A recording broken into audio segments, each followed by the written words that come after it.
Hello, welcome back to my channel and to another reaction video. This time I'll be checking out the Antares star system video. The final collective act of the Earhart flotilla was unanimous. Lost in an unknown section of the galaxy, with no way to return to Earth, the star system they had discovered would be named Antares. It was a sentimental gesture meant to honor their original destination, close forever any hope of rescue, but also to inspire every settler to make this new, alien land their home. But the Antares system in which they had arrived could not be more different than the one they had expected. Even hundreds of years later, great depths still lay unexplored, and the Antares planetary system remains a strange, marvelous, terrible alien wilderness in which a confederacy of nations must now survive. That the Earhart flotilla had arrived in an unintended system was immediately obvious. While their expected destination had been a binary system some 550 light-years away, they had emerged on the outer edge of a trinary system, with no recognizable constellations giving any clue to how far from Earth they must now be. And while the original Antares had featured only a single habitable planet in an otherwise sparse and barren system, the one they now found themselves with was a labyrinth of planets, moons, and asteroids all held within a miasma of stellar gases and dust clouds. Between the system's 3 stars, Abeni, Nakato, and Degen, there orbit 21 planets, over 700 moons, and well over 1 million minor planets, comets, or other forms of natural satellites. The majority of these latter objects are located within the Diego asteroid belt, which lies on the outer periphery of Abeni's planetary system. But the most striking feature of the trinary system is the Antares miasma, a large cloud of dust, hydrogen, helium, and other ionized gases. As of yet, unidentified elements within this stellar cloud and the presence of the star system's 3 suns means I that wonder the how miasma is much the visible to the makers, naked eye and produces a learned spectacular kaleidoscope of color. stuff about space to craft this kind of Both the presence of the Antares miasma and the universe. seemingly unnatural orbits exhibited by many of the system's planets and moons points to some unknown natural catastrophe that likely occurred in the ancient past. The exact nature of this event remains make me contentious want to within start, academic circles, but most scientists familiar with the watch topic believe the Antares system was documentaries likely formed about during this some kind of cataclysmic event. space stuff. Some theories posit that the system was further affected by a series of subsequent interstellar phenomena potentially related to one another. While Antares' unique composition has taken root in the popular imagination and entertainment as evidence of hyper-advanced alien machinations, interdimensional influences, or the work of the divine, it is simply the byproduct of a lack of knowledge. Even 200 years after arriving within the system, only a tiny fraction of its many worlds have been properly explored and surveyed. It is likely that many mysteries will endure across the ensuing centuries and millennia. What little exploration has been done across Antares has mainly been limited to the 7 or perhaps 8 worlds selected for colonization. First among them is Dakarai, the sole inhabited planet within the Nakato stellar subsystem. Outwardly similar to Earth, Dakarai is a diverse world of vast seas and great continents. Its major differences include a higher percentage of surface-level water cover and a slightly warmer temperature. As a result, the planet is often engulfed in great tropical storms which can stretch across a large fraction of the planet. In spite of this, Dakarai proved to be among the most amenable planets to large-scale human settlement. Crops required very little genetic modification to take root, while enormous stores of mineral wealth are scattered across its surface, requiring only the most rudimentary of mining efforts. Today, it is the site of both the Republic of Retiva and the Federation of Jut Farid, the Antares system's 2 largest and most powerful nations. The second most populated world within Antares is Hai, in orbit of Abeni. Hai is nearly completely covered by oceans. Like Dakarai, Hai is subjected to fierce storms which have at times engulfed nearly the entire planet. Mineral wealth and natural resources, however, are comparatively scarce and largely restricted to the planet's sole continent. 2 nations formed on Hai, the Federation of Rumdara and the Republic of Chengatai. The former is spread across more than 45,000 individual islands, while the latter has come to encompass the entirety of the planet's only continent. The dramatic difference in geography between the two has caused issues that linger to this day. Also orbiting Abeni is the great gas giant Bao. Among its dozens of moons is the world of Lindue, the site of 3 major colonization efforts after the Earhart flotilla first arrived. Lindue was considered a fitting choice for human settlement, only for severe environmental issues to arise once it was too late to relocate. While certain sections of the planet had rich soil capable of sustaining enormous fields of crops without much effort, others strangled anything planted there, which required tremendous effort to overcome. Additionally, a species of native insect, most prevalent along the planet's largest river, carried a previously unknown plague which killed over 30% of the settlers situated along its route. Yeah, that Today, would be a Lindue is home to 3 problem nations, when the settling Republic of to Maltawan, the Republic of new Aljarvet, and environment. the Republic of Mandakir. In the Degen stellar subsystem orbits Al-Haji, a world of vast savannas, enormous rivers, and towering mountains. Al-Haji is warmer than Earth and contains no oceans, yet possesses especially rich soil and no severe issues with climate or native wildlife. The Union of Thanjanal is the only nation to emerge on Al-Haji and has since laid claim to the entire planet.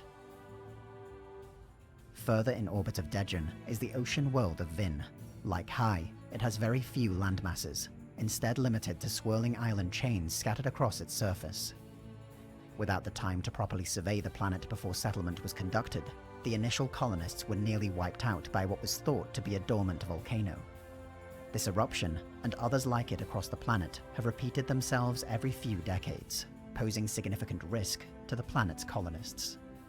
With this risk, however, has come potential reward. Vin holds the single greatest concentration of mineral wealth and exotic metals within the entire system, which as of yet remain inaccessible beneath the planet's great oceans. The Commonwealth of Embasora remains the only nation on the planet. Vin's single moon, Ziva, is the last major inhabited world within the Antares system. It is a world that defies easy categorization, boasting a plethora of extreme climates and vastly differing ecological zones. It is also the only planet with life forms as evolutionarily complex as those found on Earth.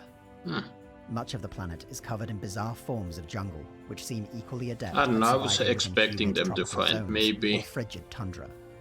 Of the some 4 colonies established on the moon, some only 2 alien survived. species, you know, The sentient and colony that whatnot. would become the Sabmadi Republic was only able to endure thanks to its Maybe disproportionate find some allotment ruins of of military drones, while the ancient early lost settlers of the civilization, Tenali but Republic okay. were forced to barricade themselves within their colony ships before eventually finding refuge in an underground cave system.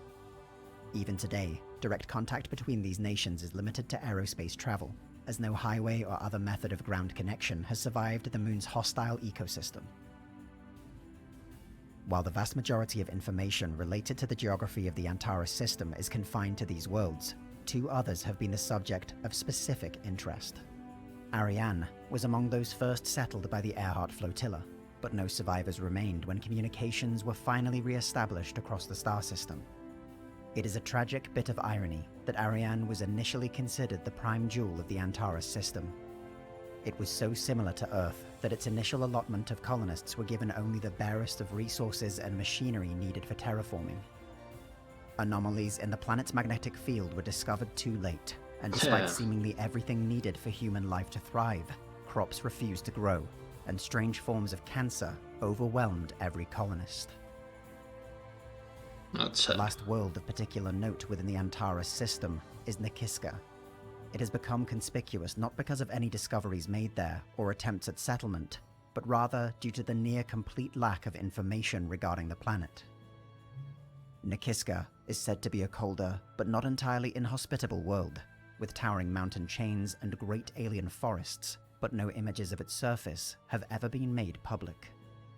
Instead, the entire planet, like Ariane, has been placed within an exclusion zone, and all traffic prohibited. Officially, no attempt at establishing a colony was ever made there, but independent records from multiple republics all make mention of a settlement on Nikiska. All of these predate Reunification Day, and both the Antares Assembly and Antares Confederacy have dismissed such reports as forgeries or misinterpretations. Ghost stories, modern mythology, and conspiracy theories all purport to shed light on some kind of terrible event that occurred there, but there is little chance that such rumors are based on solid evidence. Instead, the only indication that there might be some kind of settlement on Nakiska are the occasional lights visible on its surface.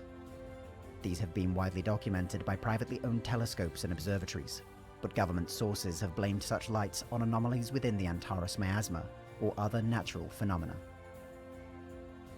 Most citizens of the Confederacy are content to believe that the star system has been tamed and the tragedies endured by the Earhart flotilla are not possible in the modern era.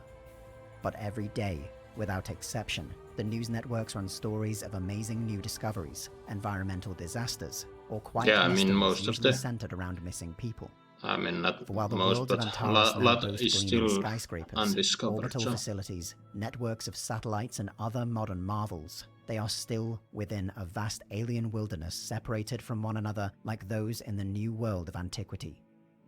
Even as the first steps are made in the great journey to other stars, the most meaningful discoveries might yet remain within the Antares system.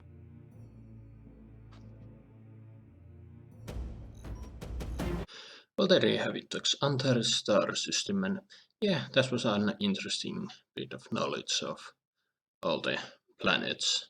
They did explain some of this stuff in the prologue, but yeah, now we know that in the modern Antares confederacy, people are pretty much content that nothing disastrous can happen. That usually, and I've watched enough TV to know that whenever someone says, "Yeah, nothing's gonna happen," something is gonna happen, and they did at the beginning mention that a lot of the system is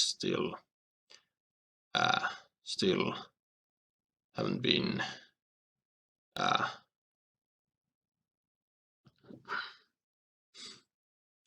say a lot of the stuff in there is still undiscovered, so there's bound to be something that will cause harm.